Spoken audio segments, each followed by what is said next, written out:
O Evangelho segundo Marcos é um dos primeiros relatos da vida de Jesus e nossas primeiras tradições históricas ligam este livro a um escriba cristão chamado Marcos, ou João Marcos. Ele era um colega de Paulo e um parceiro próximo de Pedro. E, de fato, um antigo historiador da igreja primitiva chamado Papias lembra que Marcos coletou os testemunhos oculares e memórias de Pedro e transformou-os nesse relato. Mas Marcos não juntou as peças aleatoriamente. Ele compôs essa história de Jesus com muito cuidado. No primeiro verso do livro, Marcos faz essa afirmação sobre Jesus. É o começo das boas novas sobre Jesus, o Messias, Filho de Deus. O que é interessante é que essa é a única vez que Marcos nos diz aquilo que pensa. No resto do livro, ele influenciará você simplesmente colocando as ações e palavras de Jesus na sua frente e mostrando como as outras pessoas reagem a ele. Marcos criou a história de Jesus como uma peça de teatro com 3 atos. O primeiro se passa na Galileia, o terceiro em Jerusalém, e o segundo ato mostra Jesus indo de um lugar para o outro.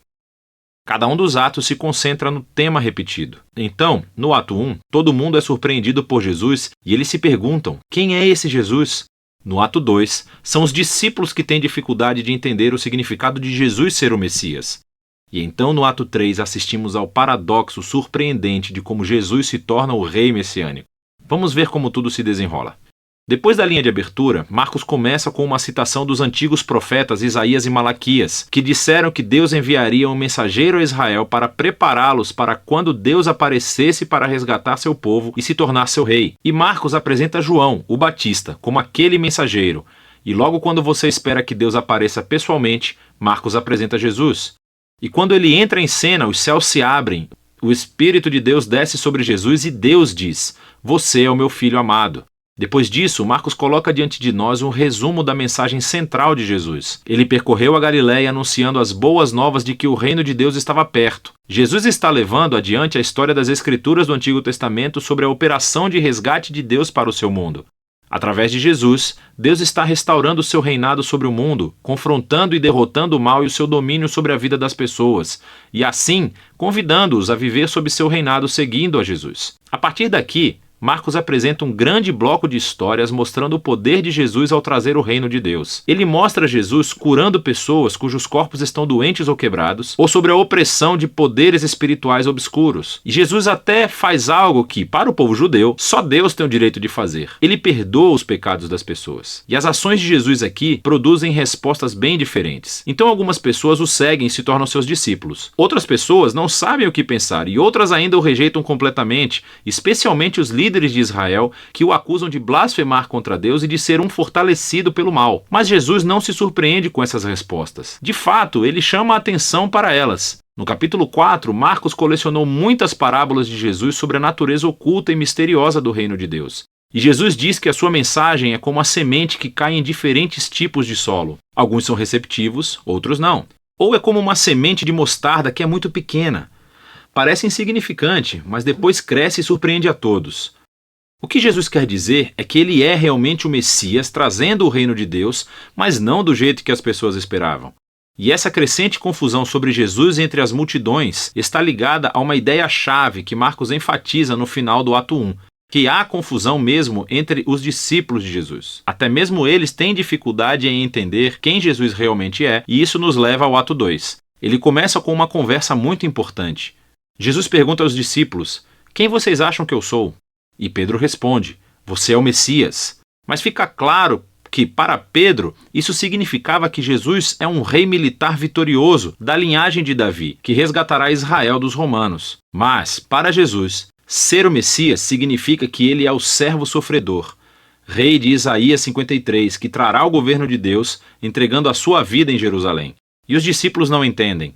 Eles acham que seguir o rei Jesus significa fama, status e importância, e Jesus deixa claro que segui-lo é como morrer, como carregar a sua própria cruz. Significa rejeitar a violência, o orgulho e o egoísmo e dar a própria vida pelos outros em atos de serviço e amor. Ele repete a mesma conversa outras 2 vezes. E tudo isso culmina na declaração importante de Jesus de que o Filho do Homem não veio para ser servido, mas para se tornar um servo e dar a sua vida pelos outros. Ainda assim os discípulos não entendem. Eles respondem com confusão e medo. E assim, aqui no ato 2, Marcos escreveu outra história importante que ecoa a introdução do livro. Jesus leva 3 dos seus discípulos até uma montanha e de repente se transforma. Ele está brilhando com luz e glória e uma nuvem o envolve. Agora, isso é como a glória do Deus de Israel que apareceu há muito tempo atrás no Monte Sinai. E então os 2 profetas que estavam na presença de Deus no Monte Sinai, Moisés e Elias, aparecem ao lado de Jesus enquanto Deus anuncia de novo: "Este é o meu filho amado." Colocando essa história no meio de todas essas conversas no ato 2, Marcos faz uma afirmação surpreendente: que Jesus, Filho de Deus, é a personificação física da própria glória de Deus. E em Jesus, o glorioso Deus de Israel se tornará rei, sofrendo e morrendo pelos pecados do seu próprio povo. É uma afirmação intrigante, que confunde e assusta os discípulos quando eles saem da montanha, o que nos leva ao ato 3. Jesus faz uma entrada real e pública em Jerusalém para a Páscoa. As pessoas o chamam de Messias. Então ele entra no pátio do templo e afirma sua autoridade real, expulsando os ladrões e bandidos e interrompendo o sistema sacrificial. Isso inicia uma semana inteira de Jesus debatendo e confrontando os líderes de Israel, condenando sua hipocrisia. E eles decidem traçar um plano para matá-lo. E Jesus avisa aos seus discípulos. Ele prevê que Jerusalém e seu templo serão destruídos dentro de uma geração. E os seus discípulos serão perseguidos como ele, até que ele retorne um dia para trazer o reino de Deus por todo o mundo. E tudo isso leva à última noite, quando Jesus toma a sua última refeição de Páscoa com os seus discípulos. Uma refeição simbólica que contou a história da libertação de Israel da escravidão através da morte do Cordeiro Pascal. E Jesus toma esses símbolos e lhes dá um novo significado. Eles apontam para a libertação do pecado e da morte que acontecerá através da morte do Messias sofredor. A partir daqui, a história avança para a prisão de Jesus, o seu julgamento perante os sacerdotes de Israel e o governador romano Pilatos, tudo isso resultando na crucificação de Jesus. E culmina em uma cena-chave, que reflete as cenas importantes dos atos 1 e 2. Exceto que dessa vez, não é uma nuvem que desce, mas sim as trevas. E em vez da voz divina do céu, é a voz de Jesus clamando antes de morrer. O mais surpreendente é que é um soldado romano que vê Jesus morrer, e ele entende e anuncia quem Jesus é. Este homem era o Filho de Deus. Ele é a primeira pessoa na história a reconhecer a afirmação chocante sobre a identidade de Jesus, que é o Filho crucificado de Deus, que é o Messias, Jesus de Nazaré, que morreu pelos seus amigos e pelos seus inimigos. Depois disso, o corpo de Jesus é colocado em um túmulo, e no primeiro dia da semana, 2 mulheres do seu grupo de discípulos vão ao sepulcro e descobrem que o túmulo está vazio e que a pedra havia sido removida. E um homem angelical informa que Jesus não está aqui, que ele ressuscitou dos mortos. E então ele ordena que eles sigam e contem a boa nova de que Jesus está vivo para os outros discípulos, que ele os encontrará de volta na Galileia. As mulheres ficam muito assustadas. Marcos diz que elas fugiram do túmulo aterrorizadas, sem contar a ninguém, pois estavam com medo. E é assim que o livro termina, com os discípulos de Jesus mostrando o mesmo tipo de medo e confusão que concluíram os Atos 2 e 1. Agora, se você olhar a Bíblia, verá que o Evangelho de Marcos tem mais coisas no seu final, em que Jesus aparece e fala com seus discípulos. Mas há também uma nota dizendo que este final não faz parte do livro original. E isso só é encontrado em manuscritos posteriores, menos confiáveis. É possível que o final original tenha se perdido, ou que Marcos realmente nunca tenha terminado de escrever seu relato. Mas é mais provável que esse final abrupto seja intencional.